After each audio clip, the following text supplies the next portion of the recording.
వార్షికోత్సవం సందర్భంగా Meenakshi test tube baby centre Guntur నందు ఐవీఎఫ్ ట్రీట్మెంట్ పై 40% రాయితీ. ఈ మధ్యకాలంలో ఆడవాళ్ళు తెగ రెచ్చిపోతున్నారు. చాలామంది భర్తల్ని విచక్షణారహితంగా చంపుతున్నారు. కారణాలు అనేక కొందరైతే సిల్లి కారణాల వల్ల చంపుతున్నారు, కొందరు ప్రియుడు మోజులో పడి చంపుతున్నారు, కొందరు ప్రియుడితో కలిసి చంపుతున్నారు. ఇట్లాంటి వ్యవహారమే ఒకటి కర్ణాటకలో జరిగింది. ధార్వాడ్లో ఒక కిరణ్ అనేటువంటి అనస్థిస్ట్, ఆయన వైఫ్, ఆమె డాక్టరే. వీళ్ళిద్దరికి కూడా రెండో పెళ్లి చేసుకున్నారు. రెండో పెళ్లి చేసుకొని అపార్ట్మెంట్లో ఉంటుంది. ఆమె డాక్టర్ అయినప్పటికీ వైద్య సేవలు ఏమీ అందించుకోకుండా ఇంట్లోనే ఉంటూ ఉంది. ఇంటి పనులు చూసుకుంటూ ఉంది. వీళ్ళు ఒక అపార్ట్మెంట్లో నివసిస్తూ ఉన్నారు. మొన్న 14వ తేదీ రాత్రి వాళ్ళ బంధువులు వాళ్ళు ఎంత ఫోన్ చేసినా అతని ఫోను స్విచ్ ఆఫ్ వస్తూ ఉంది, లేదా ఆన్సర్ చేయటంలా. ఆన్సర్ చేయకపోతే ఏం ఆన్సర్ చేయలేదని ఆయన భార్యకి ఫోన్ చేస్తే రెస్ట్ తీసుకుంటున్నాడు, ఇప్పుడు లేపే పరిస్థితుల్లో లేడు, ఇట్లా పొంతన లేని సమాధానాలు చెప్తే వాళ్ళు ఎవరో ఇంట్లోకి వచ్చి చూస్తే భర్త రక్తపు మడుగులో పడిపోయి ఉన్నాడు, కుమారుడు కూడా రక్తపు మడుగులో ఉన్నాడు. ఇద్దరి మీద కత్తిపోట్లు ఉన్నాయి.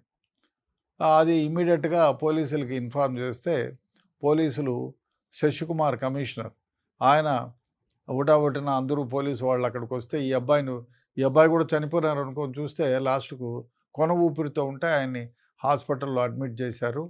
ఆయన ఇప్పుడిప్పుడే కోలుకుంటున్నాడు. బట్ బ్రతికి బయటపడితే అసలు విషయాలు చాలా తెలుస్తాయి. ఈమె అక్కడికి వెళ్ళినప్పుడు భర్త చంపేసింది, కొడుకును చంపేసింది. ఈమె తాపీగా సెల్ ఫోన్ చూసుకుంటా ఉంది. ఈ పోలీసులు వాళ్ళు ప్రవేశించినప్పటికీ సెల్ ఫోన్ చూసుకుంటా ఉందంట తాపీగా.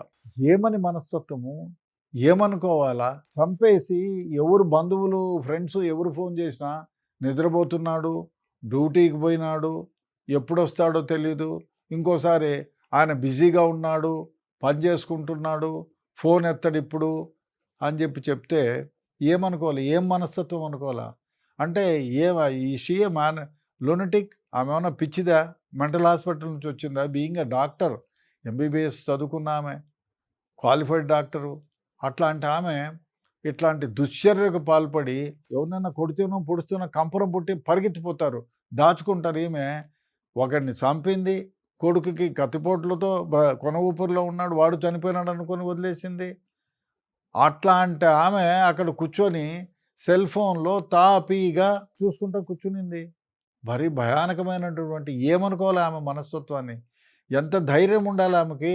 ఒక భర్తను చంపి తాను తాపీగా అక్కడే సెల్ ఫోన్ చూసుకుంటూ కూర్చునిందంటే సెల్ ఫోన్ మీద అడిక్షన్ అనాలా? ఎంత అడిక్షన్ ఉంటే భర్తను చంపి అక్కడ కూర్చోగలుగుతారా? ఎవరైనా ఒక మనిషిని చంపేసి అక్కడ సెల్ ఫోన్ తీసుకొని తాపీగా రీల్స్ చూస్తూ కూర్చుంటారా? ఇది ఇన్వెస్టిగేషన్ జరుగుతోంది. ఆమె చంపింది, ఎందుకు చంపింది అనేది బయటకు వస్తుంది. ఏది ఏమైనా హింసాధ్వారిని విపరీతమైపోయింది. ఈ స్మార్ట్ ఫోన్ వచ్చిన తర్వాత ఎవరినన్నా మనం చూస్తే బాయ్ ఫ్రెండ్స్తో కలిపి దిండు ఒత్తి మొగుడిని చంపింది నిన్ననే ఆమె. అదేవిధంగా గొంతు నిలిపి చంపిన వాళ్ళు ఉన్నారు బాయ్ ఫ్రెండ్స్తో కలిపి. ముందు కాలంలో అనుకునేవాళ్ళు, అరే భర్తలు ఎంత క్రూరంగా ఉంటారు, వరకట్నం కోసమో దానికోసమో వేధించి చంపుతున్నారని. ఇప్పుడు రివర్స్ అయిపోయింది. భార్య చేతుల్లో చనిపోయే వాళ్ళ సంఖ్య విపరీతంగా పెరిగిపోతుంది రోజు రోజుకి. ఇది మరీ దారుణంగా ఉంది. ఇది ఎంతవరకు పోతుందని ఎక్కడ చూసినా భార్య చేతుల్లో చనిపోయే వాళ్ళ భర్తలు విపరీతంగా ఉన్నారు. ఎక్కడ చూసినా జరుగుతుంది ఈ దారుణాలు. పైగా ఈ డాక్టర్ మనస్తత్వం ఏమిటో అంతుపట్టడంలే. చంపేసి సెల్ ఫోన్లో తాపీగా కూర్చొని ఉందంటే ఏం చెప్పాలా? దారుణమైన వ్యవహారం నిజంగా. ఈమె ఇప్పుడు రేపు అరెస్ట్ అయిన తర్వాత చెప్తుంది ఏమో. ఏదైనా కారణాలు ఉంటే ఇద్దరు భార్యాభర్తలు డాక్టర్లు కూర్చొని మాట్లాడుకోవాలా? నీకు ఇష్టం లేదా, నువ్వు వెళ్ళిపోయేదో వాడు వెళ్ళిపోయేదో చేయాలి గానా? చంపితే ఏమొస్తుంది? భర్తను చంపినావు, కొడుకును చంపినావు, ఏమొస్తుంది నీకు? ఈ చంపే మనస్కృతి ఎందుకు వస్తుందో నాకు అర్థం కాలే. ఈ సంస్కృతి విపరీతమైనంగా దూరిపోయింది. నీకు నచ్చలేదు, మరి విడాకులు తీసుకొని వెళ్ళిపో హ్యాపీగా. లేదు అయ్యా నాకు ఇష్టం లేదు, నీ తల్లిదండ్రులు చెప్పు, నువ్వు చెప్పు, వేరే కాపురం పెట్టుకో, చంపితే ఏమిస్తావు? ఇప్పుడు వీళ్ళు అనాలోచితంగా అసలు ఆలోచన ఏమన్నా ఉందా? చంపితే నువ్వేమన్నా హ్యాపీగా ఉంటావా? నేను జైల్లో పెడతారు, ట్రయల్ ఫేస్ చేయాలా, 8 ఏళ్ళు 10 ఏళ్ళు జైలు శిక్ష పడితే నువ్వు ఎక్కడుంటావు? నీ జీవితం ఏమైపోతుంది? ఎందుకు ఆలోచన చేయరు? ఇది మరీ దారుణమైన వ్యవహారం. మీరు చాలా సందర్భాల్లో చూసాం, అనాలోచితంగా కోపంలోనో ఇంకొక రకంగానో అప్పటికప్పుడు చంపేసి నేను హ్యాపీగా ఉన్నాం అనుకుంటారు. అదేవిధంగా కొందరు రీల్స్ చూస్తున్నారు. రీల్స్ చూసి అంటే how to kill a person, how to kill my husband అని చూసుకొని దాని ప్రకారం వీళ్ళు యాక్ట్ చేస్తున్నారు. మరీ దారుణమైన వ్యవహారం. ఏది ఏమైనా ఈ విష సంస్కృతి చాలా ఇప్పుడు ఫోన్ల వల్ల చాలామంది ఎట్లా చంపాలా, ఎదుటి వ్యక్తిని ఎట్లా చంపాలా, ఏ విధంగా తప్పించుకోవాలా, ఎవిడెన్స్ని ఏ విధంగా లేకుండా చేయాలా. మొన్న ఆమె పూనాలో ఇదే జరిగింది కదా. అంటే ఒకడు ప్రియుడితో పెళ్ళైపోయింది, కాపురం చేసింది వానితో, కడుపు తెచ్చుకుంది వానితో, అన్నీ అయింది. ఇంకోని పెళ్ళికి రెడీ అయింది ఆ అమ్మ. రెడీ అయ్యి మళ్ళీ వాణ్ణి ఏం చేయాలా, డబ్బులు తీసుకునేది ₹1 కోటి, దానిలోకి తీసిపోయి తోసేసింది, తోసి చంపేసింది.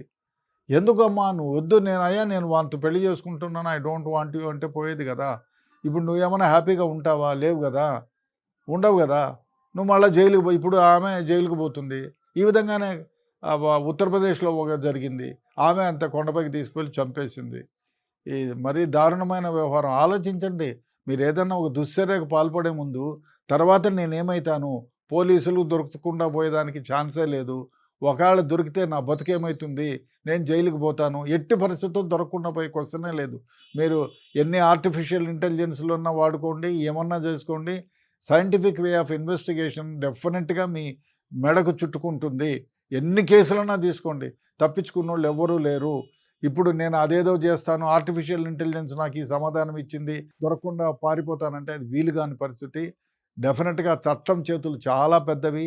మిమ్మల్ని ఎట్టి పరిస్థితుల్లో చట్టానికి ఉరికమ్మ మెక్కించి తీరుతుంది. కాబట్టి ఇటువంటి దుశ్చర్యకు పాల్పడే వాళ్ళు ఒకటికి 2 సార్లు ఆలోచన చేయండి దయచేసి.